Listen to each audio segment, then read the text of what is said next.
यांचा आठवावा प्रताप भूमंडळी. शिवरायांचे कैसे बोलणे, शिवरायांचे कैसे चालणे, शिवरायांचे सलगी देणे कैसे असे. सकल सुखाचा त्याग करून साधिजवतो योग, राज्य साधनाची लगबग कैसे करावी. याहून करावे विशेष तरीच म्हणवावे पुरुष, या उपरी आता विशेष काय लिहावे. तव शौर्याचा एक अंश दे, तव धैर्याचा जरा स्पर्श दे, तव तेजातील एक किरण दे, एकच क्षण दे. त्या दीप्तीतून दाही दिशा द्रुत उजळून टाकू पुसू पानिपत पुन्हा लिहा. यामुचे भारत व्यास वाल्मिकी येतील धावत.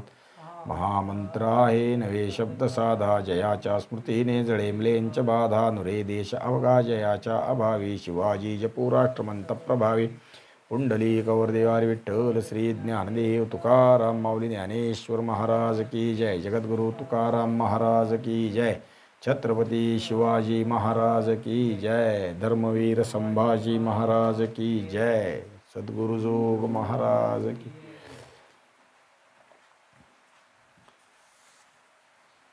कालपर्यंत आपण नेताजी पालकरांना वेढ्यामध्ये केलेला हल्ला किंवा आलेला पराभव या अर्थाने विचार करीत होतो. पराभव आला म्हणजे फारच नामुष्की झाली असा विचार करायचं काही कारण नाही.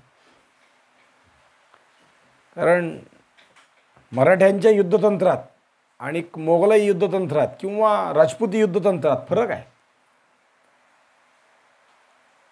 राजपुतांकडे जोहरला महत्त्व, युद्धात उतरलं की मृत्यू आला तरी 72 केसरिया करायचा, बायकांनी तिकडं जोहर करायचा आणि इकडे यांनी केसरिया करून मरून जायचं. पण मराठ्यांकडं तसं नाही. त्या केसरियानं, त्या जोहारातून आत्ता होणारा पराभव कदाचित टाळायचा असेल, त्यातून पुढच्या संस्कृतीचं किंवा पुढच्या काळातल्या संस्कृतीचं संवर्धन ठेवायचं असेल तर थोडंसं मागे येणं मराठ्यांना मान्य आहे. कारण शिवाजी महाराजांच्या चरित्रात अनेक ठिकाणी तसं आहे. स्वतः शिवाजी महाराज पन्हाळ्यावरती चालून गेले 1664च्या दरम्यान. त्यावेळी शिवाजी महाराजांचा पराभव झाला, अक्षरशः पराभव झाला. शिवाजी महाराजांनी काढता पाय घेतला, निघून आले. मिर्झाराजांच्या बरोबर युद्ध करत असताना शिवाजी महाराजांनी थोडी माघार घेतली, मोगलांशी संधी केली, उचित काळ पाहून ती कसा पलटून टाकायचा हे विचार केला. हे शिवाजी महाराजांचा जो गुण आहे तो पराभव नाही. थोडं माघारी आलं तर हरकत नाही, उद्याच्याला पुन्हा त्याची तयारी करून पुन्हा जाऊ. विजय संपादन झालाच पाहिजे, पण दरवेळेस विजय प्राप्त होईल युद्धात असं नसतं. कधीतरी होऊ शकतं, मागं पुढं युद्ध आहे, त्याचा विचार करून शिवाजी महाराज वागतात. नेताजी पालकरांचा पराभव झाला तरी हरकत नाही असा विचार आहे. पन्हाळ्याचा वेढा यांनी इतका कडेकोट करून ठेवलेला आहे की त्या व्यवस्था तोडून आत येणं अवघड चाललं. नेताजी सारख्यालाही पराभूत व्हावं लागलं. ज्यांनी विजापूरची दारं आपल्या तलवारीच्या मुठीने खटखटा वाजवली, विजापूरला असणाऱ्या वेशी नेताजी आला म्हणून घाबरून बंद केल्या गेल्या, असं पराक्रमी असणाऱ्या नेताजीला सुद्धा कदाचित कधीतरी मागं पुढं व्हावं लागलं. आणि त्यामुळं निरुपाय झाला. सिद्धीचं कौशल्य खरंच वादातीत आहे असं म्हटलं पाहिजे. सिद्धी खरोखर योद्धा आहे, म्हणजे शत्रूचंही गुणगान असलं पाहिजे खरोखर. पावसाळ्याचे दिवस यायला लागले आणि सिद्धीचा वेढा अजून आवळता चालला. पन्हाळ्याचा वेढा त्याने अजून आवळता ठेवला. ढग गच्च भरायला लागले, काळे काळे कभिन्न ढग यायला लागले. केव्हा कोसळतील, टाचणी लागली, बदबदा पाणी गाळायला सुरू होईल, इथपर्यंत ढग आले. एकदा का पाऊस सुरू झाला की सिद्धी उठून तरी निघून जाईल किंवा वेढा शिथिल बनेल असं महाराजांना वाटत होतं. म्हणजे वेढाच्या सुटकेचा विचार जे महाराज करतात त्यातल्या प्रकृतीचाही विचार कधी कधी करतात. कारण इतिहासाचा अभ्यास करीत असताना महाराजांनी केलेले गुण आपण पाहतो तेव्हा महाराजांनी काय काय केलं, कधी कधी इतिहासाच्या गोष्टीतून किंवा इतिहास घडलेल्या कथांतून महाराजांनी योग्य अन्वय काढून आपलं वर्तन केलेलं आहे.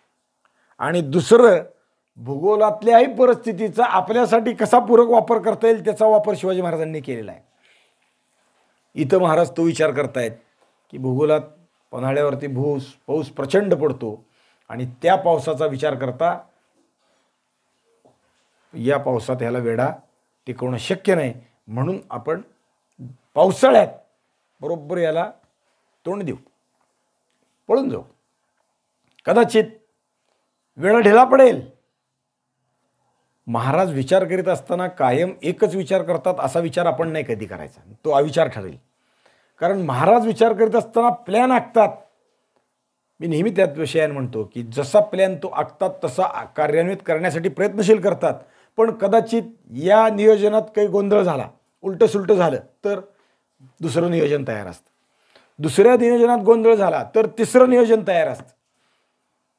उदाहरणार्थ सगळ्याच अफजल खानाच्या प्रकरणात महाराज गडावरून खाली जाताना सांगतात, आपण तोही विचार साकल्याने केला. काय की मी आता अफजल खानाला भेटायला चाललो आहे, अफजल खानाला ग्रदीस मिळवेन, संपवेन, सैन्यासह संपवेन, पण कदाचित दगा झाला तर स्वराज्य संपता कामा नाही.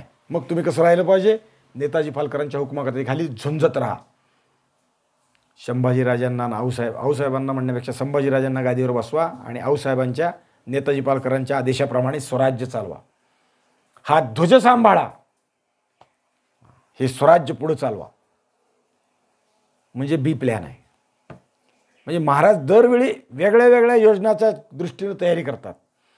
आपल्याला माहीतही आहे शिवाजी महाराज पन्हाळ्यावर निसटले, पुढचा काळ आहे.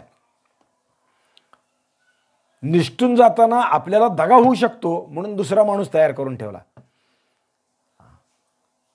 महाराजांनीच केला, दुसरा स्वतःहून तयार झाला, अजून कुणी केला, काही असो, पण पर्याय सुटकेचे 1, 2, 3 सगळे करीत राहिले. सुटका करीत असताना युद्धाला सैन्य येऊन उभं राहिलं तर आपण युद्धाला तयारही असलं पाहिजे. आणि तिथंही दुसरे माणसं शिवाजी महाराजाला सांगतात, तुम्ही निघून जा, मी इथं युद्धाला तयार आहे, तुम्ही वाचणं महत्त्वाचं आहे, तुम्ही सुटणं महत्त्वाचं आहे. म्हणजे पर्याय प्रत्येक गोष्टीला 2, 3 विचार अनेक गोष्टींचा करून महाराज कारणात शिरतात, पुढे जातात. याचा गोष्ट लक्षात ठेवायची, अनेक गोष्टींचा विचार करायचा. महाराज आता विचार करतायत पन्हाळ्याच्या वेड्यात हा सिद्धी जोहर तानाजी नेताजी आला, मार खाऊन गेला, पराभूत होऊन गेला, एक आशा मावळली. आता पावसाळ्याची आशा आहे महाराजांना. या पावसाळ्यात सिद्धी काय करेल? वेळा उठून निघून तरी जाईल किंवा पावसामुळे माणसं थंड पडतील. आपण नाही का थंड पडत पावसात? शाळा कॉलेजच्या वेळा जरी असल्या तरी पाऊस पडला, 10 मिनिटं उशीर झाला, शाळेत जाताना सांगतो मास्तरला, बरोबर आहे ना? शिक्षकाला जेव्हा वर्गात जातो आणि तेही क्षम्य असतं. शाळा कॉलेज काय, हायकोर्टात मुंबईमध्ये सुद्धा जर पाऊस झाला आणि त्या दिवशी वकील येऊ शकला नाही तर कुठले आदेश होत नाहीत, काढून टाकली जात नाही केस. अति पावसामुळं असं होऊ शकतं. हे मुंबईत तर नेहमीचंच आहे. पावसामुळे मुंबईची वाहतूक बंद पडते, लोकल बंद पडतात, मग त्रास होऊ नये, पक्षकाराचं नुकसान होऊ नये याचा विचार कोर्ट करतात. नाही येऊ शकला, आज पाऊस प्रचंड झाला, पुढे ठेवा तारीख, पाहू काय करायचं. महाराज तो विचार पावसाच्या दृष्टीनं करतायत. पावसामुळं काय होईल? गोंधळ होईल, शिथिलता येईल आणि आपण त्याची संधी साधू. झाला सुरू, शिंतोडे यायला लागले, हळूहळू सुरू व्हायला लागला पाऊस. पृथ्वीवर सुगंध घरमळायला लागला. पहिला पाऊस पडला की वास येतो, सारखा येत नाही, तो तापलेल्या मातीचाच वास येतो. मृदगंध म्हणतात त्याला. मृद म्हणजे माती आणि त्याचा गंध तो सुरुवातीच्या पावसालाच येतो. त्या मृदुगंधाचं अत्तर मिळतं, माहिती आहे का? लक्षात ठेवा. कधीतरी अत्तर बघायचा विषय आला, दुकानात घ्यायचा विषय आला तर मृदुगंधाचा अत्तर निदान विकत घ्या म्हणणार नाही मी, पण बघून घ्या, मिळतं. आता तर तंत्र अजून प्रगत व्हायला लागले. मातीच्या कुपीमध्ये, म्हणजे बाटलीसुद्धा मातीची असते ती, त्याच्यातच ते अत्तर विकायला मिळतं. महाग आहे, अत्तर महागच असतात, सेंटसारखे स्वस्त नसतात. पृथ्वी घमघमू लागली, पृथ्वीचा सुगंध यायला लागला, धो धो पाऊसही कोसळायला सुरुवात झाला. जणू काही सागर आकाशातून पडायला लागला, इतका पाऊस सुरू झाला. पन्हाळ्यावर प्रचंड पाऊस असतो. रायगडावरच्या पावसाचं वर्णन करताना बखरीमध्ये लिहिलेलं आहे, येथे पाऊस, म्हणजे शिवाजी महाराजांच्या तोंडचं वाक्य, येथे पाऊस तो इतका की उडत्या पाखराच्या पंखावर शेवाळ साचेल. किती पाऊस आहे बघा. प्रचंड पाऊस. पन्हाळ्यात तसाच पाऊस असतो. कोल्हापूर खाली थोडं पन्हाळ्यापासून अजून थोडंसं गेलं कोकणाकडं विशाळा, प्रचंड पाऊस. रायगडावर पावसाळ्यात गेलं तर सगळं हिरवं दिसतं, सृष्टी न्याहाळलेली दिसते. रायगडच नाही, कोणत्याही किल्ल्याला जा, कुठल्याही डोंगरदऱ्यात जा, पण रायगडावर जेव्हा आपण पाऊस संपल्यावर जातो तेव्हा सगळीकडे शेवाळ साठलेलं असतं, दगड असा काळा दिसतच नाही, इतकं प्रचंड पाऊस असतो. घराच्या भिंती दारं ह्याला सुद्धा पावसाच्या ह्यानं शेवाळ साचलेलं असतं. आणि मग ऊन सुरू झालं, पाऊस कमी होऊन, की ती शेवाळाचे पापडी पडायला सुरुवात होतात. हा पन्हाळ्यावरचा पाऊस आहे, धो धो पाऊस आहे. तरीही सागरासारखा पाऊस पडायला लागून सुद्धा सिद्धीची फौज भिजली नाही, तंबूत पाणी शिरलं नाही. पन्हाळ्याच्या डोंगरावरून लोट खळाळा व्हायला लागले, वाऱ्यानं तंबूत डोलायला लागले, तरी फौजेची तारांबळ उडली नाही. काय झालं? वेड्यातले लोक आपापल्या जागा धरून तिथेच थांबले, उभेच होते. तोफेचे मोर्चे आणि वेढ्यातील लोकांनी लावलेले बंदुकीचे मोर्चे पावसातही चालू होते, कारण सिद्धीनं त्याच्यावर तोडगा काढला होता. आपण पालखी सोहळ्यात जेव्हा चालत येतो तेव्हा पाऊस पडतो, पण पाऊस पडला म्हणून आपला सोहळा थांबत नाही. अनेक गोष्टी त्या पद्धतीनं चालतात. तंबू पालं पडले आणि पाऊस आला की तंबूत सुरक्षा आहे, पण खाली येणारं पाणी काय करणार? त्याच्यासाठी ज्या त्या दिंडीतले लोक नेमलेले असतात आणि हे लोक तंबूच्या बाहेरून चाऱ्या काढतात आणि पाणी बाहेरून सोडून देतात, म्हणजे आत आलं नाही पाण्याची पाहिजे. व्यवस्था आपल्या आपल्या ह्या पद्धतीने केल्या जातात. म्हणजे विचार करण्यासारखे विषय आहेत. आपण ते करतोय, आपल्याकडे ते अर्थात परंपरेने चालत आलंय. मागच्या लोकांनी आमच्या मराठा लष्करातल्या काय केलंय त्याची पर्यायी व्यवस्था आपल्याकडे चालली आहे. सिद्धी तेच करतोय ना. त्याने काय केलं? सिद्धीने अडचणीवर मात केली होती. त्याने गवताची झापं बांधली, तंबूच्या कापडातून पाणी आत येईल म्हणून गवताची झापं बांधली. कुडाच्या भिंती असतात तसं वरती झोपडीला आपण सावली घालतो तेव्हा पाणी येऊ नये म्हणून झोपडीत केलेलं असतं ना, तशी झापं घातली. खोपटं उभी केली होती, निवाऱ्याला जागा निर्माण केल्या होत्या. पावसाचं पाणी तंबूत आतही शिरणार नाही याचा विचार त्याने केला होता. व्यवस्था त्याने केली होती. बघा सिद्धी कसा आहे. इथं पाऊस आहे, मग काय सावलीची व्यवस्था उन्हाळ्यात जशी असते तशी पावसाळ्यात पाणी आत येऊ नये म्हणूनची व्यवस्था केली. उडून जाऊ नये वाऱ्यानं म्हणूनची व्यवस्था केली, घट्ट उभे केले. खालून पाणी जाऊ नये म्हणून माचा बांधले असतील बसायला उठायला. वरून पाणी येऊ नये, खालून पाणी जाऊ नये, शिरू नये, धान्य भिजू नये, रसद भिजू नये, लोकांना त्रास होऊ नये, वेळात जरासुद्धा ढिला होऊ नये. तोफाचं काय करणार? पावसानं त्याला गंज चढू शकतो ना, त्याला मेण लावतात. मेण, किल्ल्याचे दरवाजे, तोफा यांना पावसाळ्याच्या आधी पूर्वीच्या काळी मेण लावायचं. आता ते मेण कापड आलं ना, म्हणजे प्लॅस्टिक, त्यामुळे सोपं झालं. आपण जर या दिवसात महाबळेश्वरला गेलात तर पहा, किंवा महाबळेश्वराच्या परिसरात अख्ख्या घराला प्लॅस्टिकचं मेण कापड घातलेलं असतं. आता मेण कापड म्हणतोय, प्लॅस्टिक आहे म्हणतोय मी. पूर्वी तसं नव्हतं. त्याला जंगलातून कुडाच्या भिंतीला कुडं जे करतात ना, तसं झापं मोठी मोठी घरा एवढी केलेली असायची. ती 10-10 फूट 20-20 फुटाची झापं करून एकमेकाला धरून बांधलेली असायची आणि ती घराला बांधायची. म्हणजे पावसाचा त्रास होऊ नये. पावसाचा या प्रदेशात होणारा दुहेरी त्रास आहे. त्यातला पहिला त्रास पाऊस पडणे, पाणी लागणे हा आहे. आणि दुसरा त्रास पावसाळ्याच्या काळात ढगही असतात. ते ढग अगदी घरात येतात, घरात शिरतात आणि त्यानं घर खराब होतं, भिंती कोसळतात. पाऊस जरी नाही लागला तरी त्याच्या वसर्दपणानं घराला त्रास होतो. मग हा त्रास होऊ नये म्हणून कुडं लावली जात होती. आता कुडाच्या ऐवजी प्लॅस्टिकचे कापडं आणतात आणि ते घराला वरपासून खालीपर्यंत टाकून देतात. घरात ढग शिरले नाही पाहिजे. ढग म्हणजे तसं पावणीच असतं ते, म्हणून व्यवस्था केली जाते. किल्ल्यालाही पूर्वी अशी व्यवस्था असायची. जिथं पाऊस जास्त आहे तिथं जे दारं आहेत ना, दारं पावसानं कुजून जाऊ नयेत म्हणून त्याला मेण लावलं जायचं. मेण. आणि तोफांनाही मेण लावायचं वरून आणि आतून मेणाचा बोळा फिरवायचा आणि तोंड जे असतं तोफाचं त्यालाही काहीतरी बांधून ते बंद करून टाकायचं, आत जाऊ नये म्हणून. शिवाजी महाराजांच्या काळात ही व्यवस्था प्रत्येक किल्ल्यावर महाराज करायची. पाऊस संपला की ते मेण काढून टाकायचं, तोफा परत स्वच्छ करायच्या आणि वापरत्या ठेवायच्या. आणि पाऊस काळात युद्धाची परिस्थिती निर्माण झाली तरी त्या युद्धाला तोफा तयार असल्या पाहिजेत म्हणून तयार असायच्या. शिवाजी महाराज फार विचारी आहेत बरं का. म्हणजे युद्धाच्या हिशोबाने किती तयारी असावी. रायगडावरचे कागदपत्र सापडतात, त्यात असा उल्लेख आहे, महादरवाजावर. म्हणजे शिवाजी महाराजांच्या रायगडाच्या घालून दिलेल्या व्यवस्थेचं अनुकरण पुढं अनेक वर्ष मराठ्यांकडे किल्ला असताना होत होतं. त्यातल्या व्यवस्थेतली एक व्यवस्था सांगतोय. महादरवाज्यावर 24 तास 2 बंदूकवाले, त्यांना बरकंदाज म्हणायचं, ते सतत उभे असायचे बंदुका खांद्यावर टाकून. बरं, नुसती बंदूक खांद्यावर टाकून चालत नाही, तर ती बंदूक भरलेली केव्हाही त्याची गोळी सुटता आली पाहिजे. पटकन नुसता दाबला घोडा की गोळी उडली पाहिजे, अशा व्यवस्थेने भरलेली तयार असायची. त्याला लागणारी तोफेची किंवा ज्याला बंदुकीची दारू म्हणतो आपण, ती किती खर्ची पडते ते लिहिलेलं आहे. पण बारकावा इतका आहे की एकदा बंदूक भरली काही झालंच नाही, सैन्य आलंच नाही, काही झालंच नाही, समोरून गोळी सुटायची पाळीच आली नाही, तर वर्षानुवर्ष तशीच खांद्यावर ठेवून बसायची का? नाही. दर महिन्याला नाही, 8 दिवसाला सुमारे रविवारी, मी म्हणतोय रविवारी बरं का, रविवारीच असं नाही, दिवस ठरलेला आहे, त्या दिवशी बंदुकीचा बार उडवायचा. भरलेली बारू आत तशीच ठेवायची नाही, आत सादळून जाईल, बाद होईल, बंदूकही खराब होईल. मग ती दारू उडवायची, गोळी उडवायची, तिचा बार काढायचा आणि दुसरी दारू भरायची. म्हणजे सदैव माणूस किती तत्पर पाहिजे लक्षात ठेवा. त्याच्यासाठी किती दारू लागते, महिन्याला तेवढी खर्ची घालायची किल्लेदारानं, दारूखान्याच्या माणसानं तेवढी त्याला द्यायची.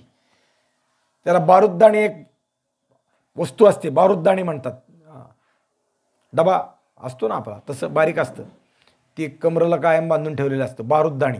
तुम्ही तो फतेह शिकस्त सिनेमा पाहिला असेल, किंवा काय त्या 2-3 सिनेमा निघाले. फतेह शिकस्त नंतर पन्हाळ्याच्या सुटकेचा वेळी बाजीप्रभूंच्या बद्दल एक सिनेमा निघाला, त्यात ते बारूददाणी कमरेला बांधून जातानाची शूटिंग आहेत पहा. बारकावा केला त्यांनी, खूप अभ्यास केला. बारूददाणी बरोबर ठेवायची, त्या बारूददाणीतली दारू पाहिजे तशी काढायची, बंदुकीत भरायची. त्या बंदुकीला एक नळी असते, ती नळी काढून ती ठासायची, जशी तोप ठासतात तशी. आतासारखी पूर्वी बंदूक नव्हती, मागनं गोळ्या घातल्या, नुसता ट्रिगर दाबून धरला की धड धड धड धड पट्टा सुटतोय असं नव्हतं. त्यावेळी बंदूकसुद्धा दरवेळी दारू भरायची, त्याला ते मागचं कापूर तोडा लावायचा, ठासणी करायची, पूर्ण झाल्यावरती पेटवायचं आणि मग ती बत्ती लागली की बंदूक उडायची. म्हणजे बंदूक उडवणं हे सोपं नव्हतं. ही सगळी अशी व्यवस्था चालायची. सिद्धीनं त्या अर्थानं खरंच चोख व्यवस्था केली. खोपटात पाणी येणार नाही, खालूनही नाही वरूनही नाही, अशी व्यवस्था केली. पण बाहेरून दिसलं पाहिजे, बाहेरचं दिसलं पाहिजे, बाहेरून नाही. बाहेर काय चाललंय, कोण हलतंय, कोण डुलतंय, वेड्यातली माणसं स्वस्थ आहेत की शिथिल आहेत, दुसऱ्यावरही लक्ष पाहिजे. सगळ्या व्यवस्था चोख केल्या. हालायला कोणी तयार नाही. उलट पाऊस आहे म्हणून सिद्धीनं ती व्यवस्था अजून कडेकोट केली. मुसळधार पावसात वेड्यात जरा सुद्धा ढिलेपणा येऊ दिला नाही. त्याचा चिवटपणा खरोखर जबरदस्त होता.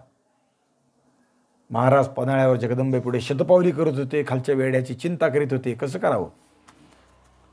आणि यावेळी आईसाहेब राजगडावर होत्या.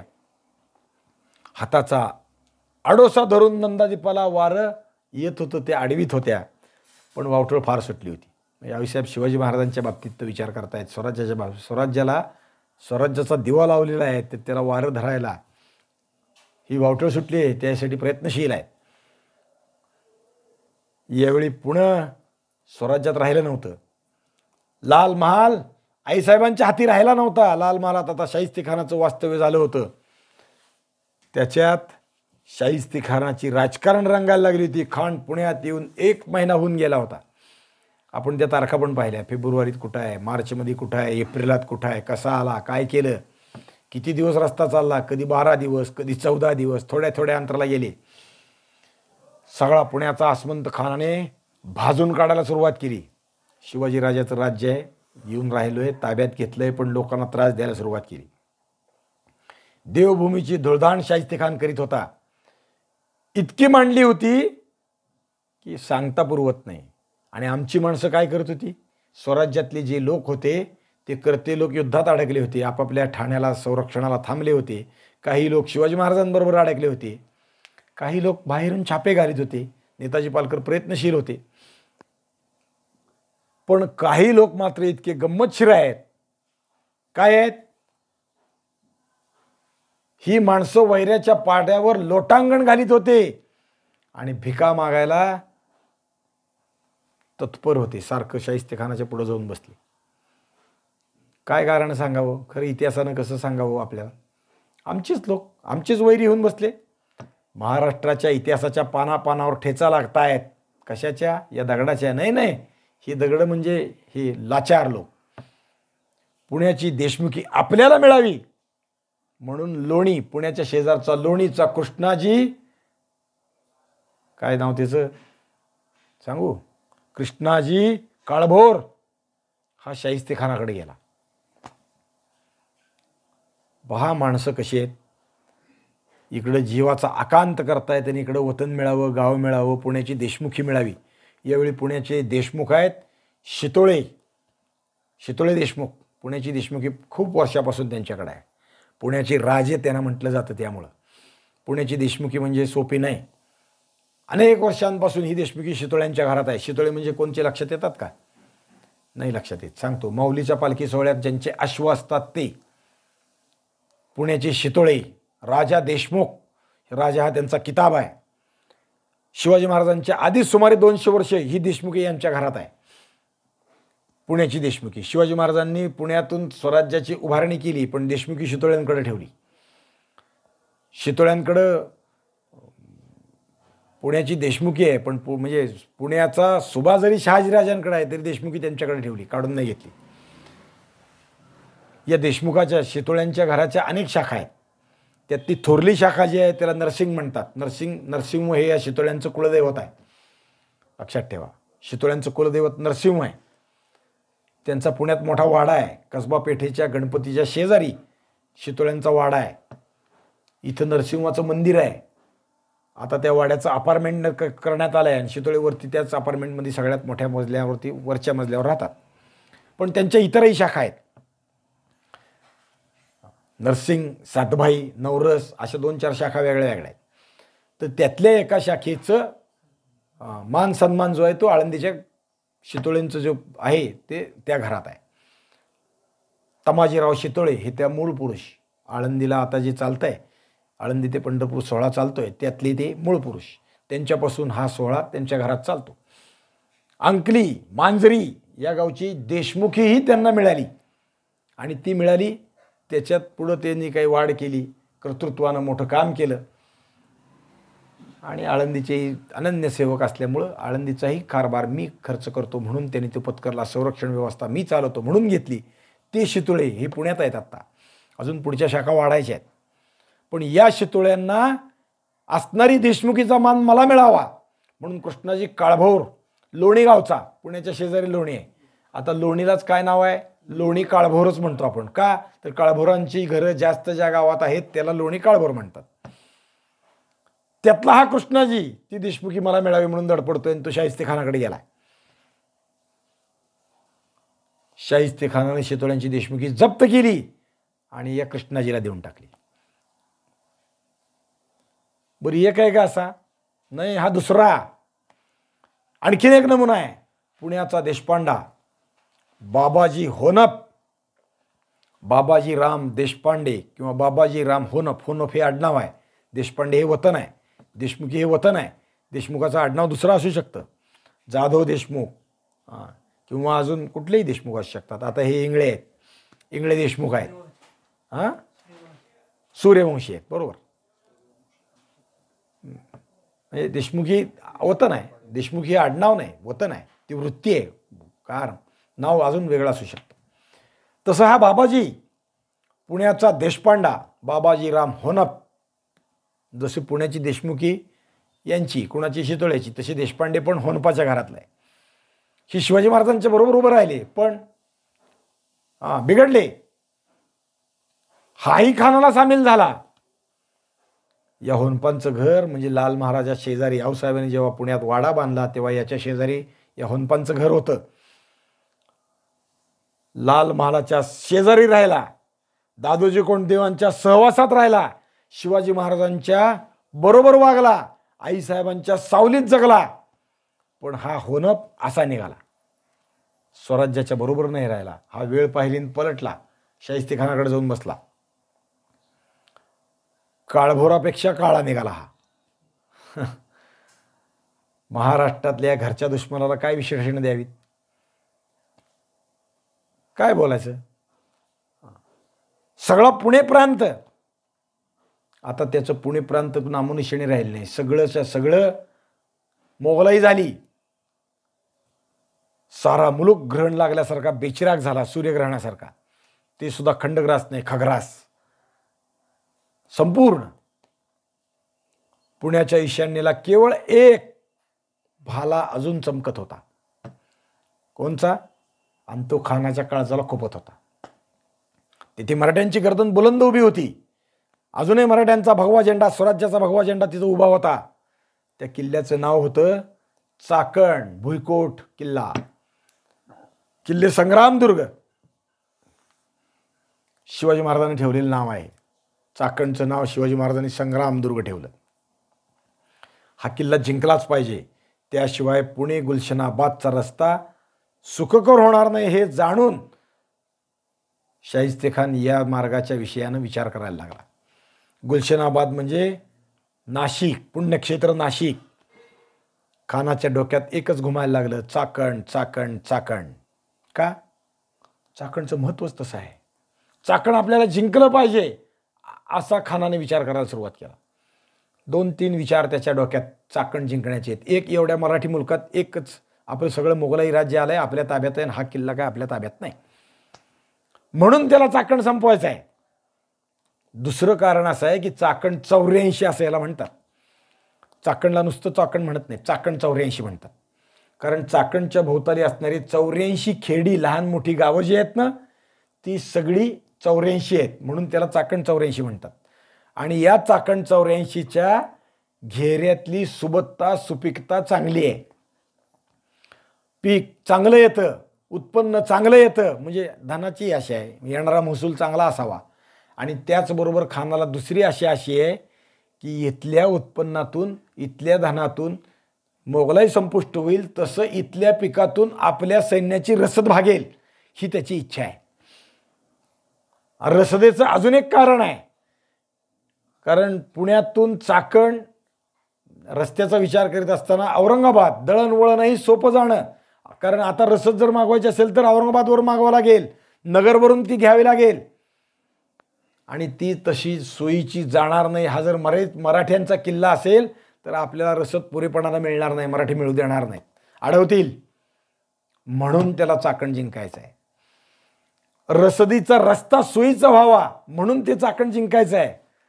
नगर ते पुणे रस्त्यावर हे चाकणचं ठाण आहे. हे जिंकायची त्याची इच्छा आहे. त्यामुळे इच्छा आहे, नुसतं एवढं नाही, अनेक गोष्टींचा विचार तो करतोय. म्हणजे पैसे पाहिजेत, तिथले मुलूक आपल्याकडे पाहिजे, रसद मिळाली पाहिजे, आणि रसदीचा तुटवडा होता कामा नये. येणारी रसद आहे, इथं जर कमी पडत असेल तर नगर औरंगाबादवरून येणारी रस्त्याला मराठ्यांचा मध्ये प्रत्यवाय असला नाही पाहिजे, म्हणून त्याला चाकण जिंकायचं. दुसरं कारण असं आहे की आपण आता येऊन इतके दिवस झाले, महिना झाला, काहीतरी युद्धाची मोहीम दाखवली पाहिजे ना. कारण आपण 32 कोटी रुपयाचा खजिना घेऊन निघालो आहे. शाहिस्तेखानाच्या विषयानं जेव्हा विचार येतो तेव्हा त्यानं एवढे पैसे खर्चलेले आहेत. 32 कोटी रुपयाचा आकडा दाखवलेला आहे इतिहासाच्या अभ्यासात.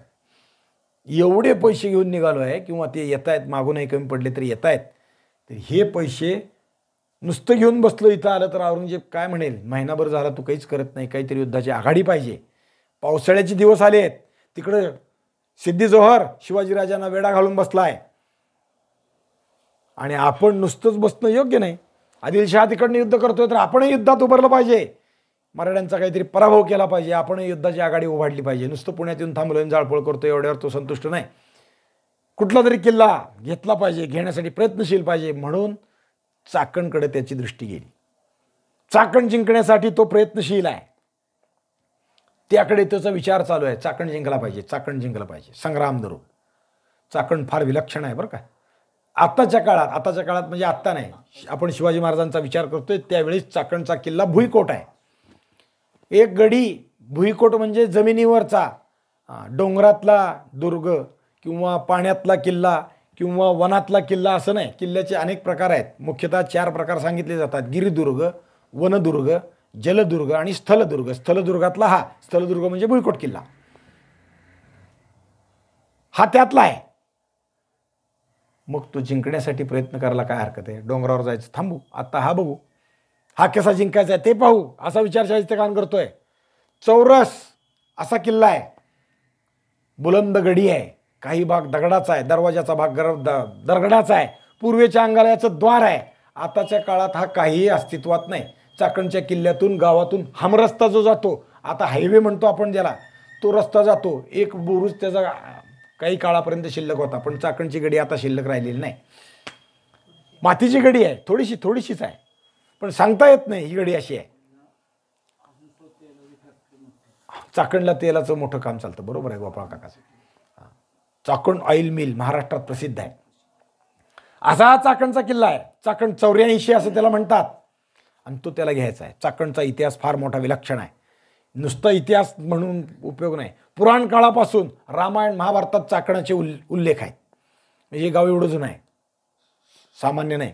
आळंदी पंढरपूर जसं जुनं आहे ना, तसं चाकण जुनं आहे. आळंदीचा उल्लेख फार जुना आहे. अलंकापुरी आपण म्हणतो. इंद्रानं आळंदीच्या विषयानं काही केलं, तप केलं, किंवा तिथं त्याचं हे झालं, म्हणून ती इंद्रायणी आहे. फार त्या विषयात नाही जायचं, आपल्यापुरता विषय आत्ता पाहू.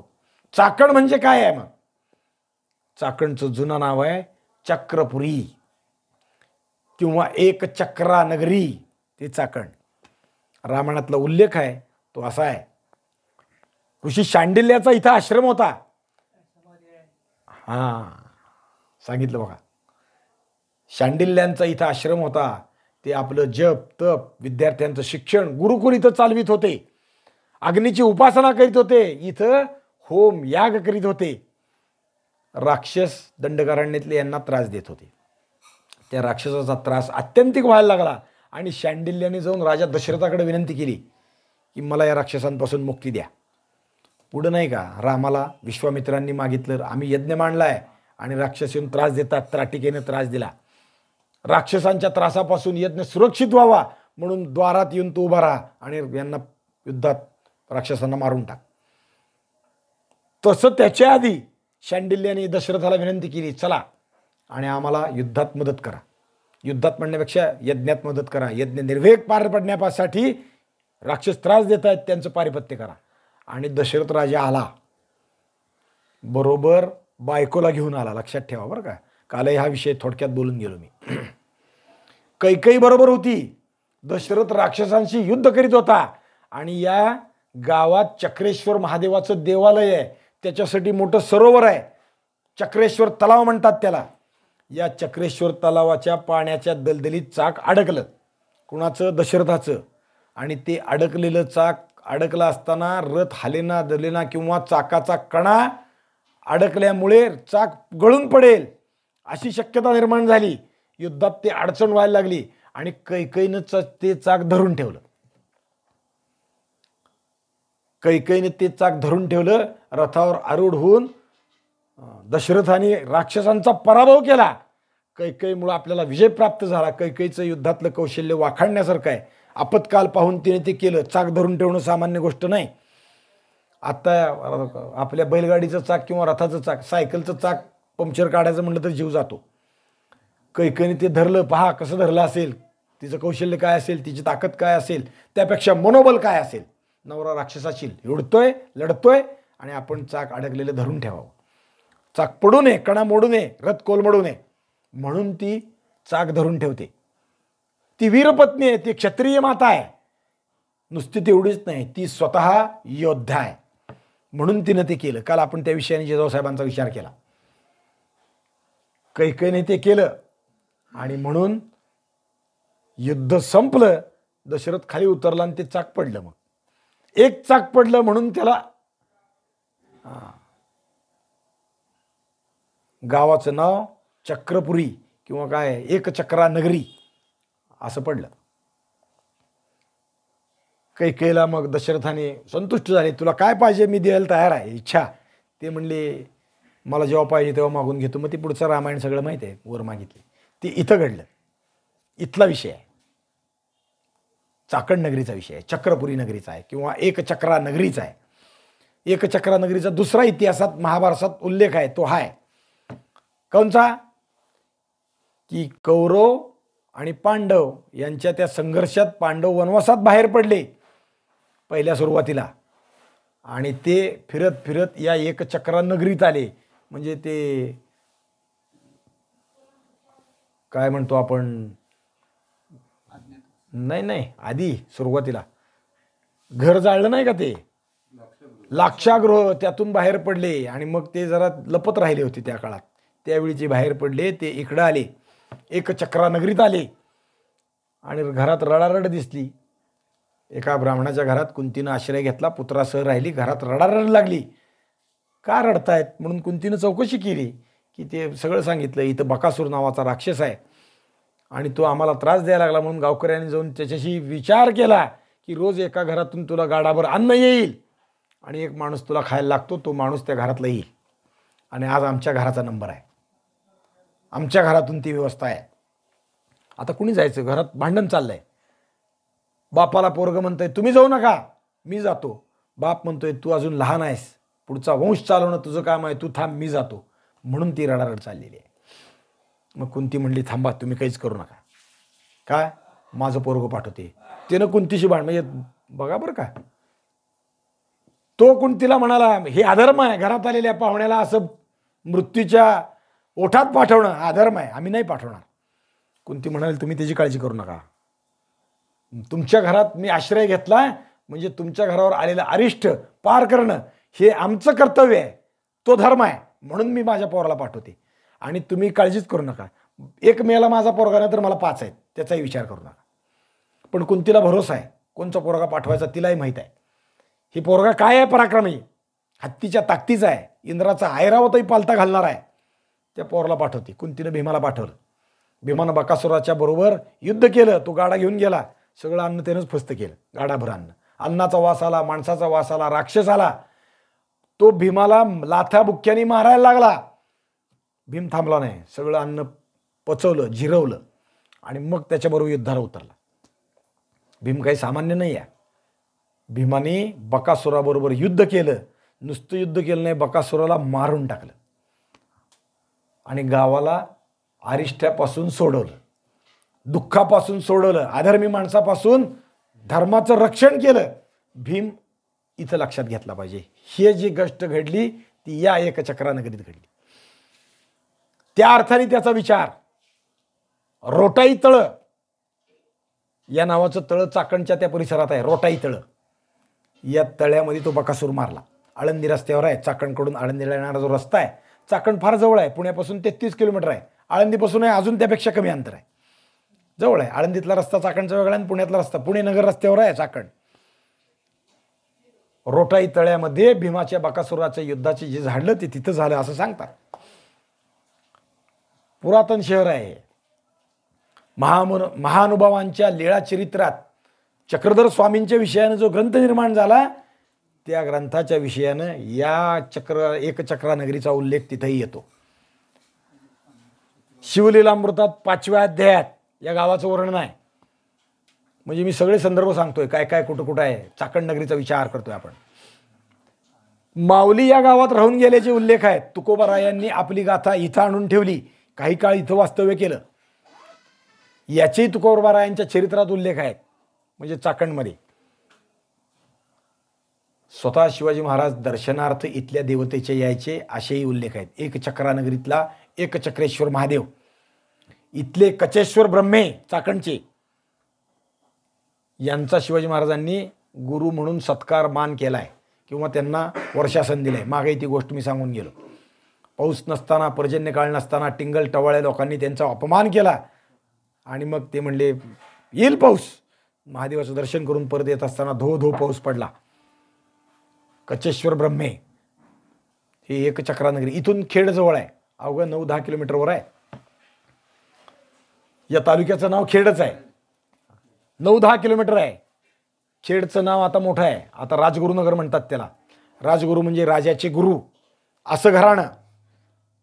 हे ब्रह्मेतनं ह्यांना राजगुरू हा किताब मिळालेला आहे. त्या ब्रह्म्यांच्या घरातलेच राजगुरू आहेत. राजगुरू म्हणजे कोण?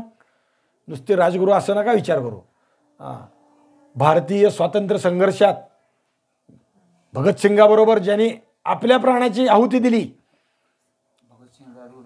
हां, त्यातले राजगुरू आहेत. ती राजगुरू ते आहेत. विचार तिथं केला पाहिजे. धर्मासाठी कार्यबद्ध कटिबद्ध असणं हा यांचा धर्म आहे. राष्ट्र रक्षणासाठी हाती शास्त्रही घेतलं पाहिजे आणि शस्त्रही घेतलं पाहिजे, यासाठी जे लोक घराणे तत्पर आहेत त्यातले हे राजगुरूंचं घराणं आहे. कचेश्वर ब्रह्म्यांच्या घरातले हे आहेत. शिवराम हरी राजगुरू त्यांचं नाव. आपल्याला फक्त राजगुरू नाव माहीत असतं. यांचा पराक्रम विलक्षण आहे. म्हणजे थोडंसं ते पण सांगून टाकतो, तुम्हाला कळून जाईल. जेव्हा भगतसिंगांनी गोळ्या घातल्या सॉन्डर्सला, लाहोरमध्ये गोळ्या घातल्या, तेव्हा नियोजित योजनेप्रमाणे गोळी घालायचं काम राजगुरूंचं होतं, त्याला कव्हर करायचं काम भगतसिंगांचं होतं. आणि या दोघाला कव्हर करायचं काम नाही, सुखदेव बरोबर होते. पुढचा विषय, सुखदेव त्यात नव्हतेच. त्या दोघाला कव्हर करायचं काम चंद्रशेखर आझादांचं होतं. कव्हर करायचं म्हणजे दुसरं कोणी आलं तर त्याला पार करायचं. ठरल्याप्रमाणे योजनेप्रमाणे लांब अंतरावरून राजगुरूंनी एकच गोळी घातली आणि सॉन्डर्स मेला. सॉन्डर्स माहीत नव्हता, घालायची ती गोळी दुसऱ्याला. हाच सॉन्डर्स आहे का सांगायची खूण दुसऱ्याची होती. त्यानं सायकलची चेन दुरुस्तीला उभारला आणि त्यानं बघून सांगितलं आहे तो हाच आहे. त्यानं सायकल घेतला आणि निघून गेला. आणि राजगुरूंनी लांब अंतरावरून गोळी घातली. एकाच गोळीत माणूस खलास पार. राजगुरू उत्तम नेमबाज होते. त्यांनी गोळी घातली, माणूस पडला, संपला. भगतसिंग पुढे गेले. खरंच मरून पडलाय का बघायला गरज नाही, राजगुरूंनी सांगितलं झालंय काम. पण भगतसिंग पुढे गेले, पाहिलं आणि तिथं जाऊन पुन्हा भगतसिंगाने 2-3 गोळ्या घातल्या. गरज नाही, एका गोळीत मी काम तमाम केले, लक्षात ठेवा. पण महाराष्ट्रात राजगुरूंना शिकवलं जात नाही, सांगितलं जात नाही. राजगुरूंचा पराक्रम आम्हाला आळवला जात नाही. भगतसिंगांचा पराक्रम अख्खा पंजाब भगतसिंग आमचे आहेत म्हणून मिरवतो, राजगुरू आमचे आहेत म्हणून आमच्याकडे कोणी मिरवत नाही. कदाचित राजगुरू केने प्रत्येकाला माहीत सुद्धा नाही. राजगुरू म्हणजे राजगुरू नगर किंवा राजगुरूचं गाव, जन्मगाव वाडा अजूनही आहे. पाहायला कधी गेलात तर जा. राजगुरूंचे ती कसे या क्रांतिकार्यात आली आहे वगैरे त्यांचा इतिहास विचार करण्यासारखा आहे. आईने ओळखलं फक्त काय झालंय. राजगुरू शिकायला काशीला गेले आणि या चंद्रशेखर आझादांच्या संपर्कात आले आणि क्रांतिकारक बनले. घरात जेव्हा माघारी आले काहीतरी कामानिमित्त, तेव्हा घरात खुंटीला कोट अडकून ठेवला होता. आणि आईने झाडत असताना कोट एकदम दणगण टोक्याला आदळला. आता कोट आदळायचं काही कारण नाही, कापड आहे, साधं आहे. पण कोटाच्या खिशात पिस्तूल होतं. आईने ओळखलं पोरग इकडे गेलेलं आहे. पण आईने विरोध केला नाही, लक्षात ठेवा. माताई कशी आहे, या महाराष्ट्राच्या भूमीतली जिजाऊच्या पिंडाची आहे. राजगुरू काय आहेत, शिवाजी महाराजांच्या पिंडाचे. स्वातंत्र्याचा स्फुल्लिंग इथं पेटला जातो, इथून लोकांना प्रेरणा निर्माण होते, त्यातले ते आहेत. राजगुरूंचा आदर्श छत्रपती शिवाजी महाराज आहेत. आपला विषय तो नाही चालला. आपला विषय चाललाय राजगुरू कोणत्या घरातले. कचेश्वर ब्रह्म्यांच्या घरात. त्यांचे कचेश्वर ब्रह्मे हे चाकणचे आहेत. हा विषय चाललाय. चाकणला कोण कोण येऊन गेलं. दशरथ राजाचा विचार झाला, भीमाचा विचार झाला, लीळा चरित्रातला विचार आहे, चक्रधर स्वामींचा विचार आहे, शिवलीलामृतात या चाकणचा उल्लेख आहे, माऊलींच्या चरित्रात चाकणमध्ये माऊली आल्याचा उल्लेख आहे. माऊलीच्या चरित्रात उल्लेख आहे म्हणा, नाहीतर चाकणच्या इतिहासात माऊली आल्याचा उल्लेख आहे म्हणा, दोन्ही तेच. तुकोबाराय चाकणला येऊन राहिले आहेत, तिथं तुकोबारायांनी आपल्या गाथा ठेवल्याचा उल्लेख आहे. चाकणचा परिसर इतका विलक्षण आहे. चाकणमध्ये छत्रपती शिवाजी महाराज येऊन गेल्याचे उल्लेख आहेत. म्हणजे चाकण या अर्थानं खूप मोठा आहे. चाकण इथे हा पुरातन किल्ला होता. पुरातन म्हणजे किती पुरातन. बहामनी काळात हा किल्ला बांधला गेला. हसन गंगू बहामनी, पण त्याच्या काळात हा किल्ला बांधला गेला. सुमारे 1347 ते 1527 या काळात बहामनी राज्यात हे होतं चाकण. आणि जेव्हा या किल्ल्याची एका हापशी सरदारानं हा किल्ला बांधला 13व्या शतकात आणि नाव ठेवलं मोमिनाबाद. चाकणचं नाव एकचक्रानगरी नाही, मोमिनाबाद ठेवलं. किल्ला बांधला. किल्ला बांधत असताना याच्या दरवाज्यात माणूस गाडला, जिवंत माणूस मारून गाडला. थोडक्यात अनेक ठिकाणी असं असतं, बांधकाम उभं राहत नाही म्हणून बळी द्यावा लागतो. कधी कधी मग तो जनावराचा, रेड्याचा, शेळीचा, मेंढीचा, माणसाचा. पुरंदराच्या बाबतीतही असंच आहे. चिवे पाटलाचा उल्लेख आहे तो, पुढं वाचा. इथं मात्र चाकणमध्ये त्याने माणूस गाडला आणि किल्ला उभा केला. किल्ला अनेक वर्ष अजिंक्य होता. हा किल्ला मालोजीराजे जेव्हा निजामशाहीचे सरदार बनले तेव्हा या किल्ल्याचं सुपा आणि पुण्याचा परगणा यांना दिला आणि 2 किल्ले शिवनेरी आणि चाकण हे 2 किल्ले यांच्या नियंत्रणात आले होते. पुढे मालोजी राजांच्या पश्चात हा किल्ला मोगलांनी जिंकला. पुन्हा आदिलशाहीत आला. शहाजीराजांना पुन्हा सुपा आणि पुणे हे परगणे आले. त्यात हा किल्ला शहाजीराजांकडे आला. मालोजी राजांना राजा म्हणजे राजा किताब त्यावेळेस आधीच दिलेला आहे. नुसतं राजे मालोजी राजे आपण म्हणतोय अशा अर्थानं नाही. खानदानाला किताब त्यांनी जे काय निजामशाहीत त्यांचं काम केलं त्याच्याबद्दल हा बहुमान म्हणून दिलेला आहे. 1630 मध्ये हा किल्ला आदिलशाहीत आला आणि 1647 साली शिवाजी महाराजांनी हा किल्ला जिंकला. वयाच्या 17व्या वर्षी सगळे स्वराज्याच्या घडामोडी सुरू झाल्या. सुप पुरगणे सगळं ते जे होता विषय त्यावेळेस हा आदिलशहाकडून शिवाजी महाराजांनी किल्ला जिंकला. जेव्हा रायांनं शहाजीराजांच्या घरादारावर नांगर फिरवला तेव्हा हा किल्ला किंवा चाकणवरही नांगर फिरवला. चाकणही जिंकलं होतं. पण पुन्हा शिवाजी महाराजांनी किल्ला जिंकला. मोमिनाबाद हे नाव त्यावेळेस रूढ आहे किंवा चाकण नाव रूढ आहे. शिवाजी महाराजांनी किल्ल्याचं नाव ठेवलं संग्रामदुर्ग. शिवाजी महाराजांनी नावं ठेवले ते आपल्या संस्कृतीला शोभेशे, आपल्या भाषेतले संस्कृतोद्भव नावं ठेवले. सगळ्या किल्ल्यांची नावं पहा. गड म्हणतो आपण, ठीक आहे, पण शिवाजी महाराजांनी ठेवलेली नावं आहेत ना, संग्रामदुर्ग, प्रचंडदुर्ग, प्रतापगड, रायगड, राजगड, शिवाजी महाराजांनी ठेवलेली नावं आहेत. अनेक नावं आहेत, संस्कृतोद्भव नावं आहेत. तोरण्याचं नाव शिवाजी महाराजांनी प्रचंडगड ठेवलेलं आहे. आणि या किल्ल्यात पूर्वी म्हणजे बहामनी पातशाचा अंमल असताना दख्खनी आणि पर्शियन दोन्ही मुसलमान बरं का, पण त्यांच्यातही अंतस्थ वाद व्हायची. तुम्ही दख्खनी आहेत. शिवाजी महाराजांच्या काळातही हा वाद प्रबळ झाला होता. विजापूरच्या दरबारात पठाण विरुद्ध दख्खनी असा वाद, पर्शियन विरुद्ध दख्खनी असा वाद, अशात भांडण झालं आणि हजारो पर्शियन दख्खनी मुसलमानांनी या किल्ल्यात मारले. म्हणजे या किल्ल्याचा इतिहास इतका विलक्षण किंवा ज्याला मोठा आहे म्हणून आपण, विशाल आहे. आणि हा किल्ला शिवाजी महाराजांनी जिंकलेला आहे. आता शिवाजी महाराजांच्या ताब्यात आहे. तो किल्ला शाहिस्तेखानाला खुपतोय. मग काय केलं पाहिजे? हा किल्ला जिंकला पाहिजे. याच्यासाठी तो प्रयत्नशील आहे. किल्ल्याची माहिती जमवायला त्यानं सुरुवात केली. त्यावरून त्याची खात्री पटली की चाकणचा किल्ला म्हणजे काय, लहानशी गडी, मातीची गडी. त्याला काय गरज आहे. एकदा का आपल्या तोफात धडधड करायला लागल्या की 2 दिवसात नाही तर 3 दिवसात किल्ला पडेल. आपोआप किल्ल्याची दातखिळ उघडेल. शिवाय किल्ल्यावर फौज ती किती आहे? अवघी थोडी आहे.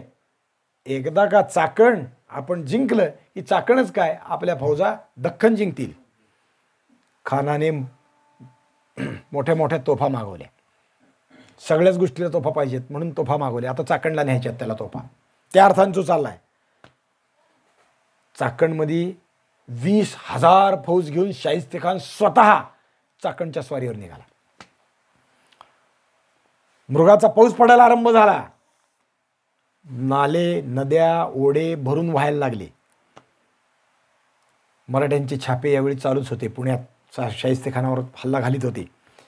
खानानेही पावसाला न डरता मोहीम करण्याचा विचार केला. मोहीम मुकर्रर केली. तिकडं उद्या म्हणेल ना बादशाह आपल्याला पण की तू पुण्यात गेलाय, महिना झाला, काही नाही केलं. तो तिकडं बघ. आदिलशाहीचा सिद्धीजोहर शिवाजीराजाला पावसात सुद्धा युद्धासाठी उभा राहायला वेढा घालून बसलाय. पावसाची तयारी केली आहे, तू काय करतो असं म्हणू नये म्हणून याने युद्धाची आघाडी उघडली. चाकणची मोहीम मुकर्रर केली. पावसाळ्यात 4 महिने एवढी मोठी फौज बेकार ठेवण्यापेक्षा हा किल्ला जात घेऊन टाकावा. 4 महिने पुण्यात बसावं लागेल, पावसात काही करता येणार नाही म्हणून पावसाळ्याच्या आघाडीलाच ही मोहीम उघडायला सुरुवात केली. आणि मोहिमेचं गणित लावलं, किती दिवसात किल्ला घ्यावा. खानाने तोही विचार केला सिद्धीजोहरचा. औरंगजेबाने म्हणायला नको, आदिल खानची फौज एवढ्या निर्धास्तपणे पावसात सुद्धा लढते आणि तू काय करतो. आदिल खान बरं का, कारण औरंगजेब स्वतःला हिंदुस्थानचा पातशाह समजत होता आणि आदिलशहाला खान म्हणत होता. कारण त्याला शहा म्हणणं म्हणजे राजा म्हणणं आहे आणि त्याला काय त्याची सत्तेला मान्यता द्यायची अशी त्याची प्रवृत्ती होती. म्हणून तो त्याला खानच म्हणत असायचा. आदिलखान, गोवळकोंड्याचा कुतुबशहा, त्यालाही तो खान म्हणायचा. निजामशहा म्हणजे निजामशहा संपा होता, पण हे त्यांच्या दृष्टीनं, मोगलाच्या दृष्टीनं बारीक बारीक राज्य नव्हती, हे साधे जहागीरदार होते. तोफखाना हुकूम सुटला आणि फौजा आता चाकणकडे निघायला लागल्या. हबश खान, सय्यद हसन, उझबेक खान, जाधवराव स्वतः या मोहिमेत निघाले आणि स्वतः खान सुद्धा बरोबर निघाला. शाहिस्ते खान जातीनं निघाला. चाकण पुण्यापासून 33 किलोमीटर किंवा कोसाच्या भाषेत 9 कोस. खानाची ढाल कुंभार वेशीतून बाहेर पडली. पुण्याची वेस आहे कुंभार वेस, मावळ वेस, कुंभार वेस, प्रत्येक दिशेच्या हिशोबानं ती नावं आहेत. आता सगळे बुडाले, फक्त कुंभार वेस परिसर एवढाच नाव अस्तित्वात आहे. आता कुठल्याच गावाला वेशी शिल्लक राहिली नाही. पंढरपुरात पूर्वी 3 वेशी होत्या. एक माधवार वेस, दुसरी रोकडोबाची वेस आणि तिसरी एक होती कुंभार घाटावरून जाणारी कुंभार वेस. ती अंबळनेकर महाराजांच्या मठापासून जो रस्ता खाली जातो त्या रस्त्यावर होती कुंभार वेस. ती मातीची आणि विटांची होती, पण ती जीर्ण झाली म्हणून मध्ये पाडून टाकली. रस्ता रुंदीकरणात आडवी येते म्हणून महाद्वारातली विठ्ठल मंदिराकडून नदीकडे जाणारी वेस मागच पाडली. ती दगडी होती, उत्तम होती. तिचे फोटो काही पाहायला मिळतात, पहा. गावाच्या संरक्षणाच्या व्यवस्थेसाठी गावाला कोट घातला जातो. कोट म्हणजे दगडी, दरवाजा नाही, अख्ख्या गावाला दगडी भिंत घातली जाते आणि त्या भिंतीत जाण्या येण्याच्या रस्त्याच्या हिशोबानं हा दरवाजा केला जातो. तसा तो दरवाजा. आता एक वेस शिल्लक आहे, फक्त रोकडोबाची वेस आहे. रोकडोबाचा मारुती जिथे आहे गावाच्या कोपऱ्यात, गावाच्या उत्तर बाजूला आपण जाता येताना पाहतो पंचाळीत, तेवढी शिल्लक आहे. ती पण आता होणाऱ्या रस्ता रुंदीकरणात पडणार आहे. नगरला आणि नगर म्हणजे अहिल्यानगर म्हणू आता, आणि दुसरं जे आहे ते संभाजीनगर. इथं दोन्ही ठिकाणी गावात विषय आहेत, मोठ्या मोठ्या विषय आहेत. पहा, दिल्ली दरवाजा म्हणतात त्याला, म्हणजे प्रत्येकाची नावं वेगळी वेगळी आहेत. अनेक नावं आहेत. देवगिरी, खूप ठिकाणी आहेत, पण त्यांनी त्या जतन केल्यात. त्याला ऐतिहासिक मोल आहे म्हणून जतन केलं आहे. खरं तर पंढरपूरच्या विषयी जतन करायला पाहिजेत. आता राहिली तेवढी तरी सांभाळायला पाहिजे, पण दुर्दैव आहे. असो, द्रष्टा नेता असावा लागतो, द्रष्टी जनता असावी लागते, आणि सरकारी अधिकारी हे द्रष्टे असावे लागतात. हे इतिहास आहे आपला, जपला पाहिजे. या अर्थाने विचार करणारा माणूस पाहिजे. कुंभार वेशीतून शाहिस्ते खान बाहेर पडला. चाकणच्या चौफेर 84 गाव आहेत म्हणून त्या गावाला म्हणतात चाकण 84. तिथपर्यंत आला. चाकण म्हणजे कसं आहे? चाकण म्हणजे 84च्या तांबूस मोती आणि त्यातला तांबडा माणकाचा खडा म्हणजे चाकण आहे. ही 84 गाव आहेत, सुपीक आहेत, त्यातून ते मोत्यासारखं आहे आणि मध्ये असणारा लाल खडा म्हणजे चाकण गाव. ही चाकणची गडी, किल्ला कसला, गडी लहान, किल्ल्यात जास्तीत जास्त 400 लोक राहतील एवढी जागा. केवढा लहान आहे कळलं का?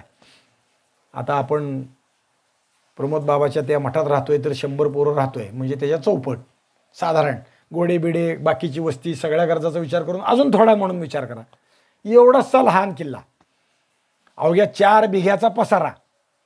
किल्ल्याचा आकार चौकोनी, 4 टोकावर 4 आणि मध्ये 1-1 असे 8 बुरुज. दारापाशी काही अजून, पण बुरुज अत्यंत बळकट. पूर्वीच्या तटात बुरुजाच्या मध्यावर दरवाजा. तटाची रुंदी 8 हात लांब आणि उंची 30 हात. कुठं 8 हात आणि उंची 30 हात. रुंदी कमी जास्त होते. 8 हात म्हणजे थोडं, कधी कधी 8 असते, कधी 9 असते. जागेचा विस्तार पाहून कमी जास्त केलेला असतं. चिरेबंदणी बांधणीचा हा मोहरदार वाडा म्हणजे किल्ला अंगाबांधाने खणखणीत होता. असा खणखणीत की जसं काय भीमच मांडी ठोकून बसलाय असा वाटावा. या दगडी तटबंदीच्या बाहेर खंदक होता. या बुरुजाच्या आणि किल्ल्याच्या तटबंदीच्या बाहेर खंदक होता. खंदकाच्या बाहेर पुन्हा एक परकोट होता, म्हणजे दुसरा एक भिंत होती. किल्ल्याच्या प्रत्येक बुरुजावर तोफा उभ्या होत्या आणि दरवाजावरच्या उंच उंच आसमानात भगवा झेंडा फडकत होता. शाहिस्ते खान मोगली चाकणवर हल्ला करून येतोय हे पाहिलं आणि सगळे शेतकरी या परिसरातले काय केलं हो त्यांनी? हे मराठी पण आहे बरं का. काय केलं लक्षात ठेवायसारखं आहे. त्याने आपल्याला जे गोळा करून घेता येईल ते घेतले आणि डोंगरात पळून गेले, लपून गेले. पण जाताना जे शेतातलं धान्य नेता येतंय ते नेलं. उरलेलं वैरण काडी जाळून फस्त केली, काही शिल्लक ठेवलं नाही. शाहिस्ते खानाला काही मिळूच नाही. ज्या आशेनं तू इकडे येतोय, इथली रसद मिळावी, इथलं दाणा गोटा सगळं प्राप्त व्हावं, त्यातलं काहीही शिल्लक त्यांनी ठेवलं नाही. मराठीत ते असे आहेत, आम्ही तर जातोय पण जात जात तुला झटका देऊन जातो असं आहे. आम्हाला परत वेळ मिळेल तेव्हा येऊ, आमचा राजा आम्हाला समर्थ आहे सांभाळायला बघायला, केव्हा तरी ते परत येऊ, सोडणार नाही, पण तुला काही मिळणार नाही. सारा मुलूक उजाड करून टाकला. सांदी कोपऱ्यात डोंगरात कुठं लपून गेले सापडलेच नाही. उरलं सोरलं ते जात जाळून फस्त केलं, दात कोऱ्याला सुद्धा काडी शिल्लक ठेवली नाही. काय केलं असेल बघा. करे पठाराचा अनुभव लक्षात घेतला त्यांनी. करे पठारात सुरुवात केली होती ना, त्याचा अनुभव लक्षात घेऊन मराठ्यांनी हा उद्योग केला. घरदारा जळाची भानगड नाही, तुझ्या आधी आम्हीच संपवतो निघून जातो, बस काय करायचं कर. 84च्या या चाकण 84च्या परिसरात काहीही खानाला मिळालं नाही. सगळा मुलूक जळलेला पाहिला आणि खान विचारात पडला, काय माणसं आहे ती, आपलं जर असं दाणा गोटा कुठून मिळावा, आता पर्याय नाही, औरंगाबादवरून खरेदी करून आणण्याशिवाय, तिथून आणा, तिथून मागवा, काहीही शिल्लक नाही. जुन्नरहून, पुण्याहून, दुसरीकडून, आता पुण्याहून का म्हणलं तर त्या चाकणला येऊन बसलाय म्हणून पुण्याहून सगळा दाणा गोटा त्याला विकत घ्यावा लागायला लागला. खान झपाट्याने अंतर्कातीत तोफांची चाके, घोड्याच्या टापा, हत्तीची चाल आणि सगळं करीत करीत चाकणला येऊन थांबला. चाकण खान 4 कोस पुढं आला, चाकण 1 कोस राहिलं आणि खानाने आपल्या सरदाराला हल्ला कसा करायचा, कोणत्या बाजूनं करायचा याचा विचार करायसाठी पुढं पाठवलं. खान चाकणच्या अगदी टप्प्यात आला. लांब झाडीत आसमानात फडाडणारा झेंडा त्याला दिसायला लागला. जणू फुरफुरती मशाल वाटत होती. वरचा भाग दिसायला लागला. एक एक गोष्ट दिसायला लागली. एका दणक्यात किल्ला घ्यावा असा त्याने विचार केला. पण खान एक वेगळा विचार करतो, जर एकदम जमलं नाही तर वेळा घालून बसू. कुणी कुठं बसायचं, कुणी मोर्चे लावायचे, कुणी काय करायचं याची योजना त्यानं केली. त्याप्रमाणे हुकूम केले. खानाची फौज अगदी नजीक आली. किल्ल्याची खडी तटबंदी दिसायला लागली. आता किल्ल्यावर धाड मारायची ना. गगनभेदी गर्जना करीत खानाची फौज किल्ल्यावर चालून निघाली, धावत सुटली. घोडे जोडलेल्या तोफा चाक उडवीत उडवीत धाड धाड करीत किल्ल्यापर्यंत आल्या आणि किल्ल्यातून नौबती वाजायला सुरुवात झाली.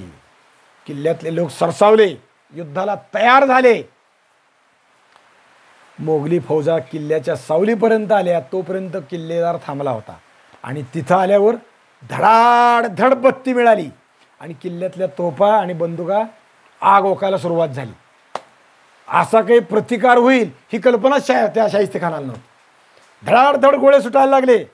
किल्ल्याला भिडून किल्ला जिंकायची स्वप्न तोफाच्या त्या काय म्हणू धुरात लुटून गेली, संपली.